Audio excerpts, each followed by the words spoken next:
So the UK had local elections, and I figured I'd let the dust settle a bit and more analysis happen, more information come to light and be more publicly available before I really launched into an analysis of it. Now, it has been very interesting, but there's a number of things that you should know going into this before I give my analysis.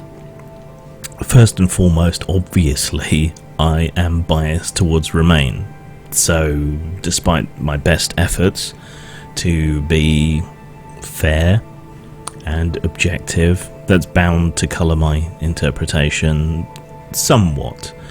But I don't think there's that much question over the fact that this was some sort of indicator on how a lot of people have felt about Brexit. We also need to keep in mind that not every council was up for election at this point. It's about 2/3 that were. I don't quite know why things are split up the way they are, not offhand anyway, but similarly to the US, not every seat comes up for election at the same time. Local elections are run on the same first-past-the-post system as MP elections, just in much smaller areas. So a new party or a new candidate or local issues and things can wildly affect local elections in a way that they don't affect national elections. Local elections are also traditionally where people make protest votes against whichever government happens to be incumbent. It's always about damage control for whichever party happens to be in charge of the country, and usually you can rely on the main opposition, the Labour Party in most cases, to pick up the slack that's given by the ruling party, because policies eventually piss off everyone. It's also worth keeping in mind that major Remain areas like London, like Scotland, were not up for local elections. So if there's any bias in the sampling of areas that were up for local elections, at this point it's pro-Leave, not pro-Remain. So with all that in mind, let's hop into the analysis. Well, the Conservatives were unquestionably annihilated, and by more than they were expecting to, but not quite as much as some people thought they would be. They lost control of 44 councils, and they lost 1,330 councillors. This is an absolutely devastating blow to the Conservatives.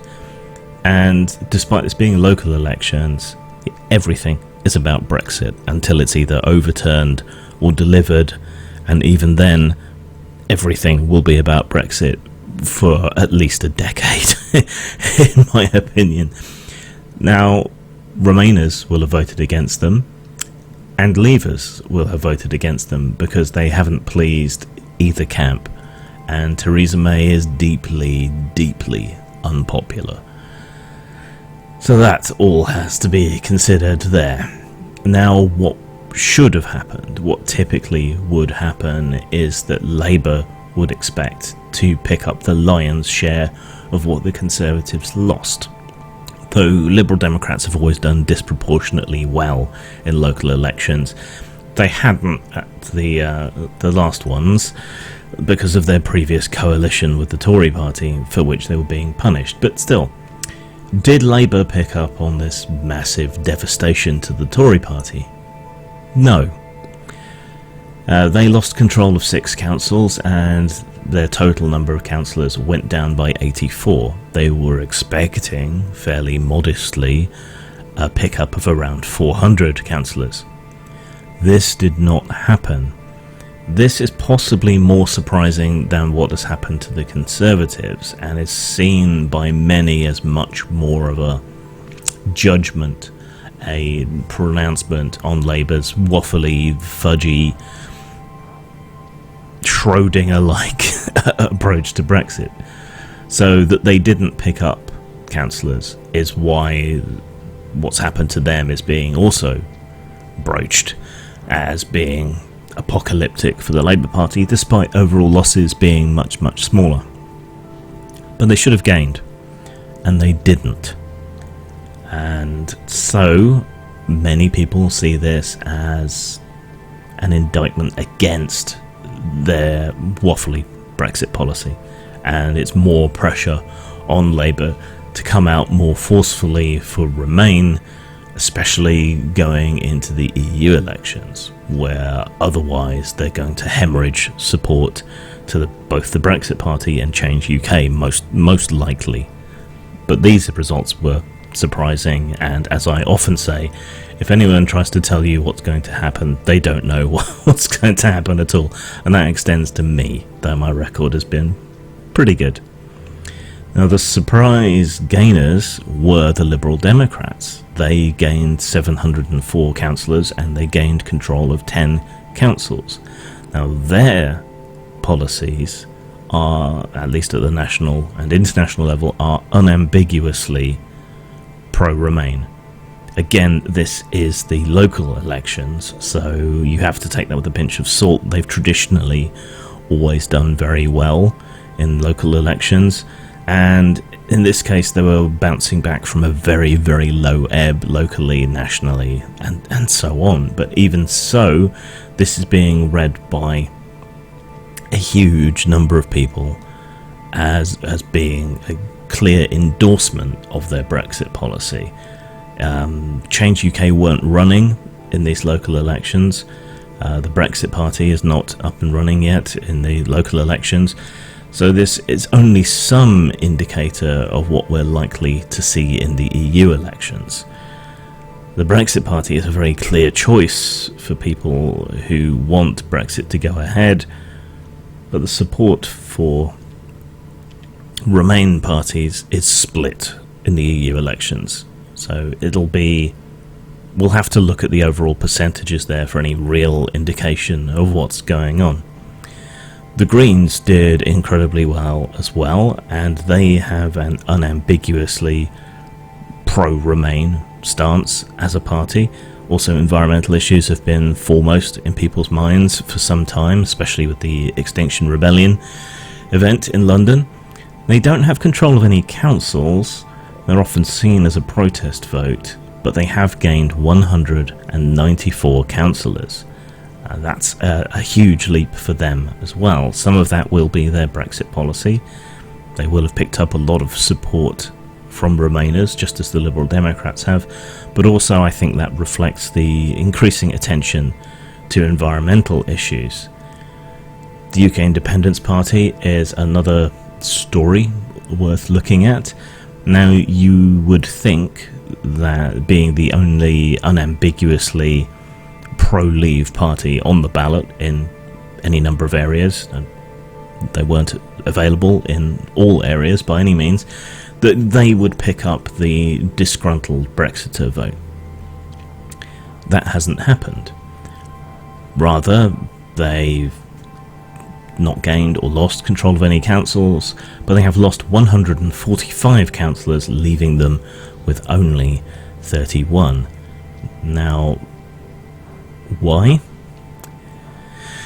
Well, they were kind of a joke before, I think, and many Remainers are now activated and interested in politics, though turnout was still low. It was up slightly, if I remember correctly, and they will not have voted for the UK Independence Party.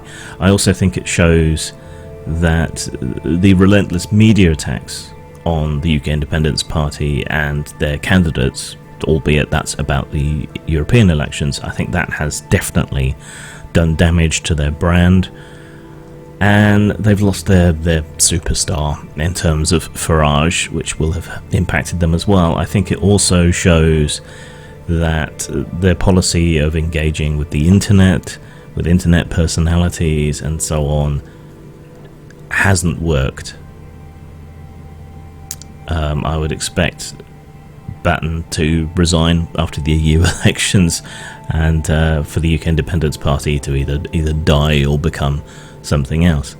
Now, the other big story of these elections, the other big winners, were independents, which tend to get lumped together in a really, really unuseful fashion in the kinds of tables of results. But there are some indicators and things worth mentioning if you dig into that. Now, a lot of these parties have virtually no web presence. There's virtually no information on what their policies are. It's very difficult to gauge where any of them stand. But this is also where a lot of people make protests about local issues. For example, a group called the Residents Association took control of 2 councils, gained 49 councillors, up to a total of 119 councillors, which is rivaling, well, no, that's more than UKIP, and that's strictly about local issues. You'll also find groups like Save Our Local Hospital or whatever in various areas gaining from protest votes and local issues. You know, this isn't just a litmus test over Brexit. There's other things. So one of the health parties, the Independent Community and Health Concern, went from 2 to 8 councillors, and so it goes, and so it goes, and so it goes. But if we're trying to read the bones, read the entrails, to try and gauge what that means for the European elections, it's not a lot of use, because it's very much tied into local issues for the most part. One worrying exception is that the For Britain group, Anne-Marie Waters, picked up 2 council seats. Now, UKIP is the far right of the Conservative Party that split away, and then For Britain is the far right of the UKIP party that split away. So this is almost, but not quite, as bad as the BNP gaining councillors not too many years ago. But I wouldn't worry too much, because that didn't last very long and they were very soon ousted. So what does all this mean for Brexit?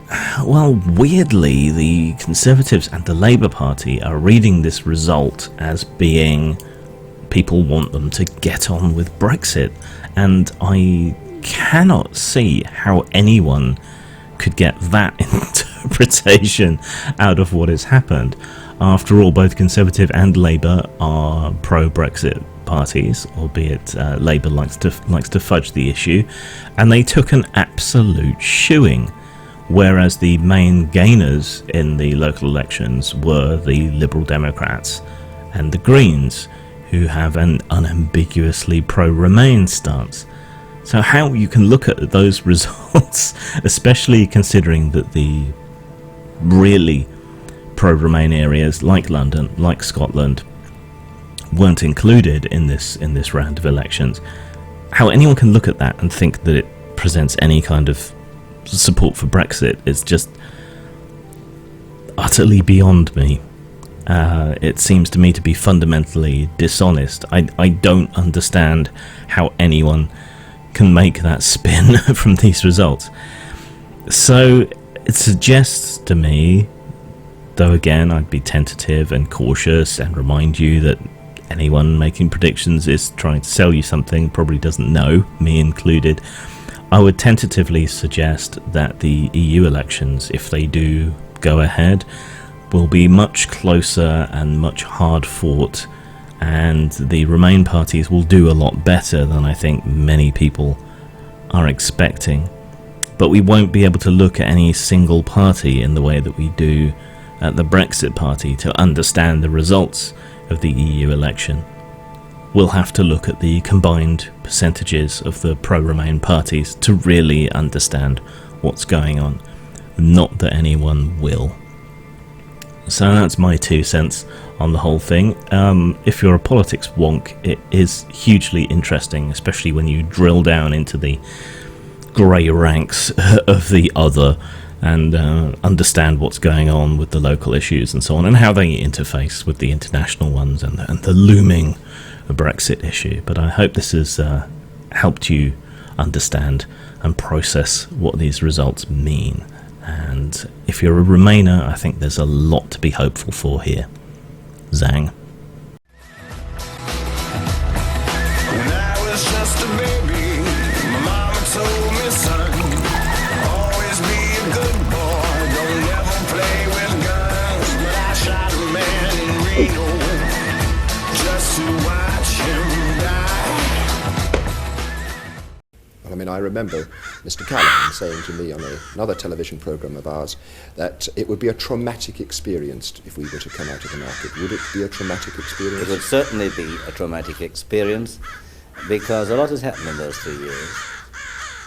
Many people I know who were against going in.